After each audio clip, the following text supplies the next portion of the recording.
not that loud. Maybe it is. I don't think it's that loud.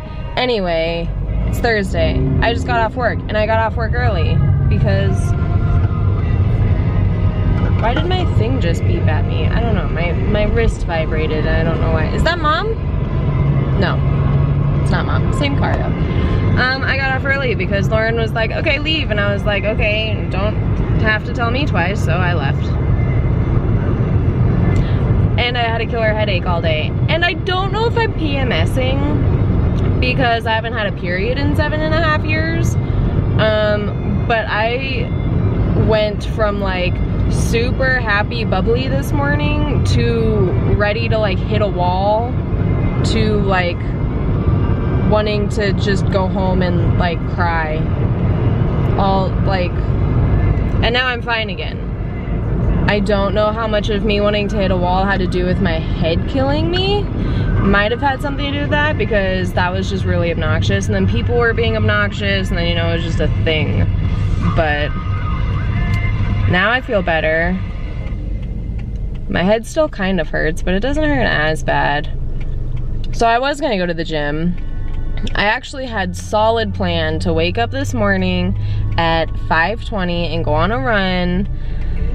And so when my alarm went off at 5:20, I was like, okay, so I'm not gonna run that much because I don't run outside, so I'm not gonna be used to it. So I'll go at 5:30. So when I finally got out of bed at 6:30, I was like, well, I guess I can't run because I gotta go to work now. I snoozed it a lot. I didn't go run. I should have. I was gonna go to the gym after work now, but I think I'm gonna just go home and take a nap because, you know, the previous mentioned headache. Also, I'm going to go see Scary Stories to Tell in the Dark at 9:45 tonight, which isn't super late. It's kind of late. It's past my bedtime, but that's okay. I've been staying up later recently, kind of, which is weird and kind of bugs me. Why did I go into this lane? I never go in this lane, and it is the wrong lane. Okay. Anyway, it's been a weird day because when my head was hurting, I felt like, I feel like I'm yelling. I don't know. I think it's called, well, I know it's called disassociating when you feel like you're not there, like you disassociate. It's a thing. I don't have dissociative disorder, whatever. That's, serial killers have that shit. Anyway, it was weird. I was sitting there like doing work stuff and I was like, is this real? Is this part of the simulation? I feel like I broke the simulation for like a solid 30 seconds because I was like, this isn't me. I'm not doing this. What the hell is going on? I think my head just hurt though, so. It was a weird day, and now I'm in this lane, and I'm stuck in this lane, and it does not take me home. So in the few days that it's been, a creepy guy from FedEx bought me flowers, and then my boss went over and was like, hey, don't do that. But he wasn't there, so he talked to his manager. Because it turns out he's actually a creepy guy. Like at first, he bought me flowers and everybody was like, ah, not everybody. Most people actually were not like, wow, that's so sweet. A couple people were like, he's just trying to be nice. I'm like, okay, I talked to the guy for literally 2 minutes. And that's creepy because we looked it up and there were $60 flowers. And so we were like, yeah, that's weird. And then one of my coworkers' husband works at FedEx and he like looked into it and he was like, yeah, he has like an HR case against him for like creepy like stuff like that, but nobody had any proof, so there's the proof. And I was like, cool, so he's like actually a creepy guy. Fun. So that's what's been going on in my life. My aunt and uncle were here from California for a few days, and so we had dinners with them while they were here, so that was nice. They might come back September. I don't know when I'm gonna see them again. I wish I could go down there for Halloween, but when is Halloween? Halloween's on Thursday, so that wouldn't work. So it was nice to see them. Why is this guy like standing on his motorcycle? What are you doing? I don't know. He had nice arms though. Hey, guy on motorcycle, you see him? He turned. So I took a nap. Now it's 7:45. So I'm gonna go to the gym. Oh, cool lighting. Bad lighting. But I figured nobody's gonna be at the gym on Thursday at like 8 p.m. And I feel better, much better after my nap. So.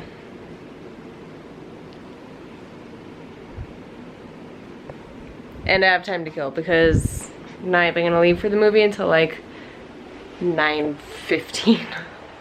Okay, so it's the next day. And I saw the movie last night, and I'm going to do like a review-y thing, but I have to go to the gym first because I want to. Also, fancy wedding in a week, so I promise the next time you see me, I'll be talking about the movie, okay? Okay. It's time. So I told you the next time you were gonna see me, we were gonna talk about the movie. And I'm holding to that, so it's the next time you see me. It's hours later. It is now 6 p.m. We're talking about the movie. So, to start, I would just like to say I think they did a great job with the premise that they had. Trying to turn little like 3-page, 2-page scary stories into a full-length movie, not easy, I'm sure, especially when none of these have to do with each other. So I think they did a good job with the plot. There might be spoilers in this little part because I'm really bad at not talking about spoilers, so stop watching if you care. They did have, my favorite part of the entire movie was that they had a time warp twist. So the current day, which was not current day at all, it was like the 16 something, I don't know, I don't remember, okay, that was way too long ago, into the past with Sarah Bellows. It was really good. I really liked the twist. The last 20 minutes of the movie, best 20 minutes of the entire movie. Also creepiest in my opinion because the last like monster thing was like crawling and like breaking himself, and it's disgusting and I can't stand it. Anyway, what I wanted to talk about was the books. And a spoiler, big spoiler right now. Are you done watching if you don't want to know spoilers? It's not, well, I don't know if it's that big of a spoiler. I think it's a spoiler, I don't know. They leave it on a cliffhanger. They leave it on a cliffhanger. So they are set up for a second movie. 100%. Like, they are making a second movie. And if they don't, I will be shocked. That's how sure their cliffhanger is that they will make a second movie. So my question was, did they only use the scary stories from the first one, the first book, in the movie so they can make the second movie based on the second book? Also, I don't know how, well, yes I do, how they're gonna relate it to the first one. Yes, I do. Anyway, I think they did a great job with what they were given. So now looking to the books,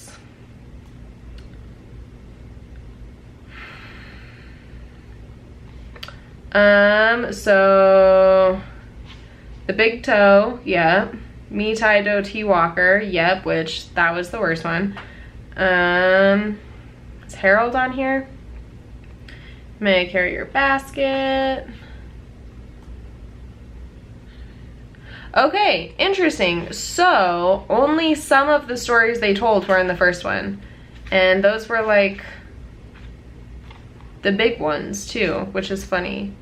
So The Big Toe was in it. That's the illustration for The Big Toe. See, I remember these books when I was a kid because they freaked me out, but mostly because of the illustrations. The illustrations are the scariest part about these entire books. I'm telling you right now. I'm really interested in, I think he called him the Jangly Man in the movie. Mitai Do T Walker. Okay, 14.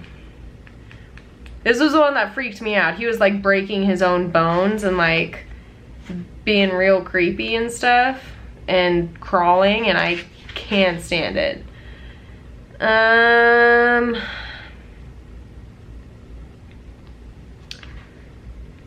No, also it's not the exact same, which is fine. I think this was pretty good. So this is the illustration for he was the monster that we got the most exposure to. He was like solidly in the last 20 minutes, like chasing the people, doing the things. And this is not even a little bit kind of what it seems like. So that's fine. I wonder if, oh, the haunted house. The haunted house was in it. That was the last one. Except it's a completely different story. There's no Sally. So that's interesting. In the movie, for the haunted house, Sally was in it because Sally was the main character and that was like her story. But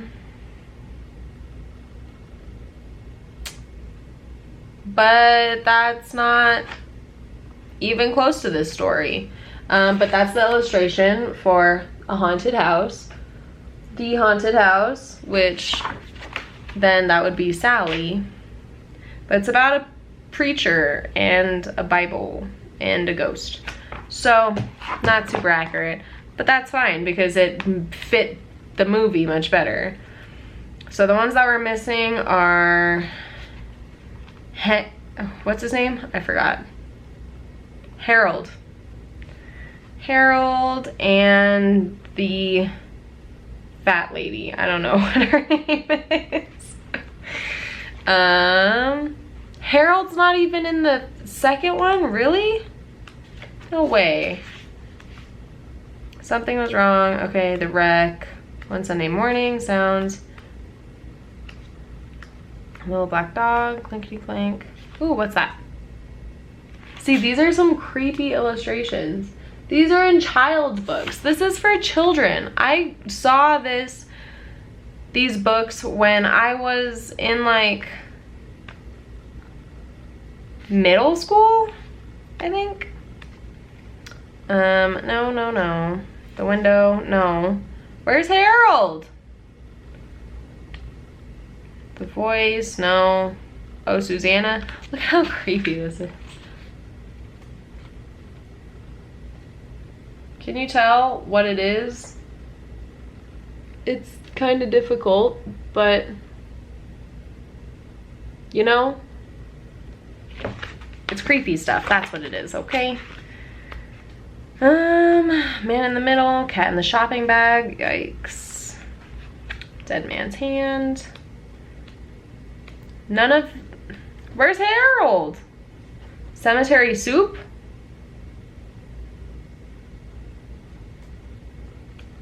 Is this? Oh no, that's okay. So cemetery soup is almost the exact same thing as Where's My Toe? Is that what it's called? I don't remember already. She took a bone from the cemetery and then the dead person came and was like, give me my bone back. Just like when the big toe, oh, that's what it's called, the big toe. When he eats the big toe, the dead person whose big toe it was comes back and is like, where's my toe? Jeez, I can't speak.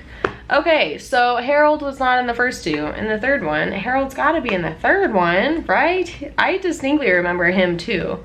I remember that story. Distinctly, okay? I'm telling you. Distinctly.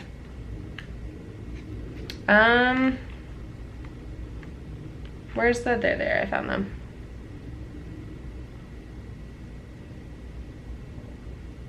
There's Harold. And the red spot. Who is the fat white lady? I don't remember. But I haven't seen her illustration yet, and I definitely remember her illustration because it's creepy, just like she was. Although she still was not that bad. She didn't freak me out that much, honestly. They did do a very good job with Harold in the movie versus the illustration. Props to them. Very proud. Ew. I don't even know what story that's for. It's not for any story that was in it. But like, see what I'm saying? These illustrations are not kid friendly, and these were like in kid places. You know what I mean? Oh, this one used to haunt me. The wolf girl. I remember the wolf girl. They used to haunt me because she was like part wolf. And for some reason that really, here she is. It is called The Dream. Oh, because it's about a dream. Spoilers already. There's the fat, pale, creepy lady. And see, now what I liked about the movie is they hit on some pretty big fears. Hers, in my opinion, was claustrophobia because she's like moving in closer. Arachnophobia, which is the second one, which was the red spot, that was in it as well. And that's funny, they kept the same name, Ruth. Ruth, did they keep the same name for all of them? Why didn't I think of that before? Because I'm dumb, that's fine. Okay, who's in The Dream? Lucy Morgan, really? Okay, so they kept the names for some of them, not for others. Which is fine, that's okay. There's no Chuck in this. Okay, whatever. Those were all of the scares that were in the movie. And you know what? They did do a very good job. This is so creepy. I'm telling you, man. Not kid friendly. That's haunting. This is so creepy. I think they did a very good job keeping in mind the fact that they were trying to turn 2-page stories, sometimes like 1.5 pages, with some thick font. I mean, that's kind of normal font. Anyway, I think they did a pretty good job. Not stoked that they have a second one, because I feel like they're just gonna mess things up, like most sequels do. Props to them if they do it well. If they do it, I'd be shocked if they don't though, because they left it so like in your face, wide open, like this is happening, that I feel like they would almost look stupider if they don't make a second one, you know, because then you're like, okay, what's next, you know? Which I know that's the whole point of the cliffhanger. But you know, sometimes movies and shows, they leave it open, but not in your face open. They leave it open like, okay, they have some ends tied up, like they could end the whole series right now and that would be fine. Because not everything has to be answered, because life keeps going on. And so it's actually better for movies and shows to keep some question and some what ifs, because they're not, unless the character dies, like they're not dead. So you know what I'm saying? I feel like you know what I'm saying. Anyway, they're definitely gonna make a second one, I'm sure, especially because my generation, the ones that are so freaking hyped about this movie because of these 3 books, went and saw it, and they probably made a decent amount of money. I don't know. Let's see if we have a Rotten Tomatoes score yet. What's it called already? I forgot. Scary. I'm dumb. Let's see. Scary Stories to Tell in the Dark. Rotten Tomatoes got an 81%. Me. I don't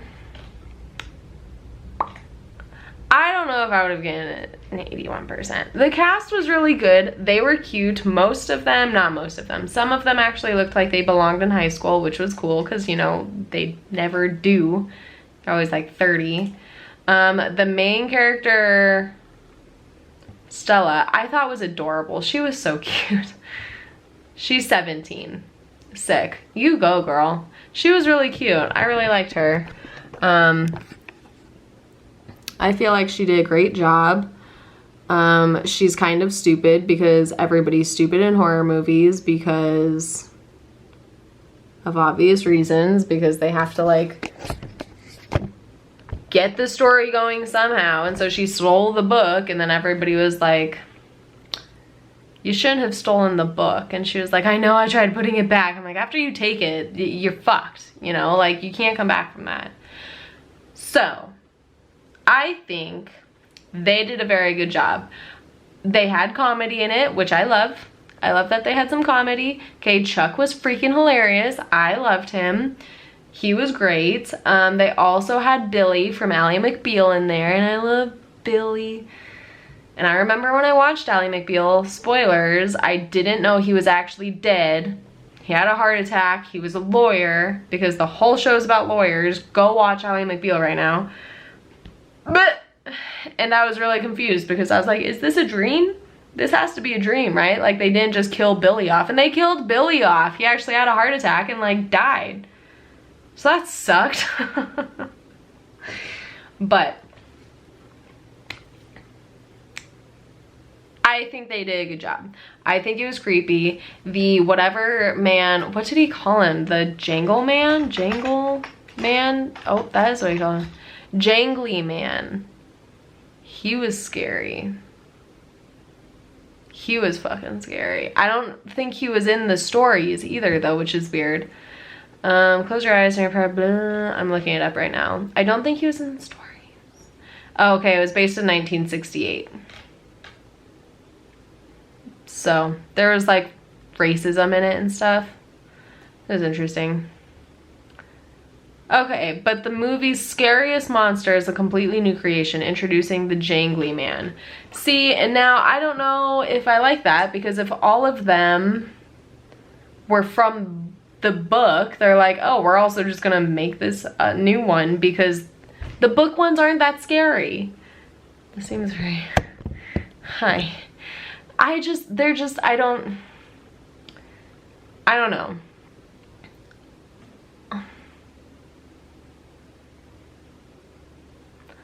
I don't know. I don't like that they added a new creature just for the creep factor, because, you know, I don't know.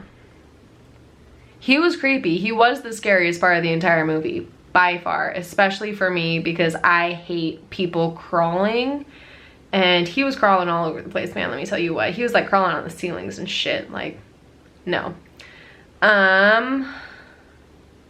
Okay, so let's see if they're gonna make a second one. Okay, oh, so we're talking, he was a contortionist?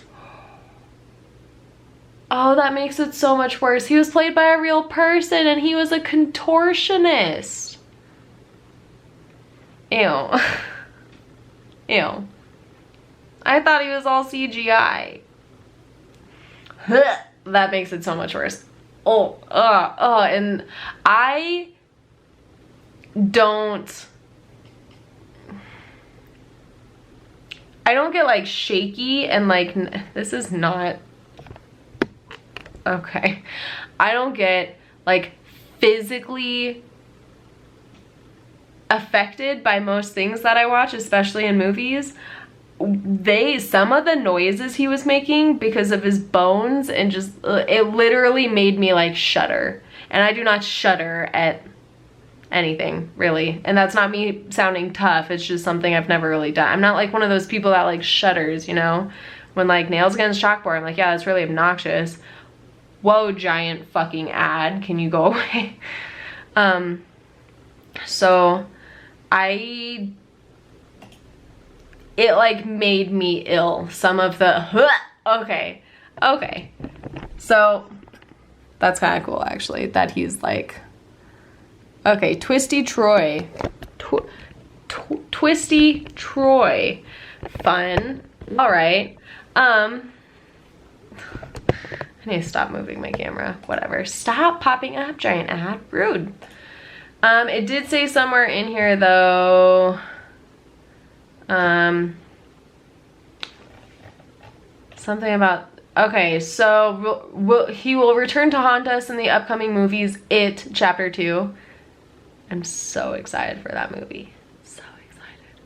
And the Wendigo. See, I used to always call them by something else. Wendigo? I don't know. Wendigo. What is that? The Wendigo and Pet Sematary is based on real legend. Okay. The sequel of Pet Sematary has not been confirmed. After all, the movie only just came out on April 5th. But because it's a Stephen King adaptation and because the hype is big, there's already speculation of See, and that's what I'm saying. That because of the hype and everything, there's probably going to be a second one of these, but we don't know. That'd be cool though. The Wendigo, a demonic being responsible for Pet Sematary's bleak ending. Never seen it. Probably never will. A story time. When it was Halloween, years and years ago, I was little tyke. Not that little though. I went over to my cousin's house and we were watching, there was something on TV. It was like the 30 most terrifying, it was like the 30 most terrifying horror movie clips or something like that. It was clips of horror movies and Pet Sematary was on there, like the original Pet Sematary where they had the kid crawl out from, and this is how I remember it. I haven't looked it up since then because it scarred me. It was from Pet Sematary, and from what I remember, it was like a little kid coming out from a bed that looked like it had an opening that was like this tall, you know, like kid can't crawl out from under there. And he slit some old guy's Achilles, you know, the back of his ankles for all of those who don't know what an Achilles is. He slit those and like crawled out from under the bed, and that scarred me. Probably one of the reasons why I find kids absolutely terrifying. Also because they're always the bad guys in horror movies, so whatever. But, so I have not seen the new Pet Sematary, and I don't know if I ever will, but I probably should. But it being a Wendigo, see, I called them something else, not Wendigo. Wait. Anyway, it being a Wendigo would make way sense in Pet Sematary because see, that doesn't sound right. Anyway, they can transform into like different people and different animals and stuff. They're shapeshifters. Am I thinking of the right thing? I think so. Think of skinwalkers. Darn. Is that what they're called? God, I'm getting all of my myths mixed up. Pretty sure it's skinwalker. Yeah, okay, I'm thinking of skinwalkers. Anyway. They're creepy, and I feel like Wendigos are very similar where they like transform into shit and do things. So, I don't know, man. I don't know. In Navajo culture, a skinwalker, Luna scared me. Damn it, Luna. Is a type of harmful witch who has the ability to turn into, possess, or disguise themselves as an animal. The term is never used for healers. Okay, interesting. Teen Wolf popped up. I never finished that. I was really into that show for like a hot second there. Now I'm not. Now Dylan is my one true love. Dylan is in trouble. He's my favorite and I love him, and that's all. So anyway, that's my movie review of Scary Stories to Tell in the Dark. I forgot what the name was again, so I put it over there. I looked over there. Really good for what they had. Piecing together stories that make literally no sense and that are not related even a little bit. Real good job. Pretty creepy. I slept like a rock though last night, but maybe that's just me growing up and not being as afraid of horror movies. I don't know. Anyway, I love you guys, and I'll see you sometime. Bye.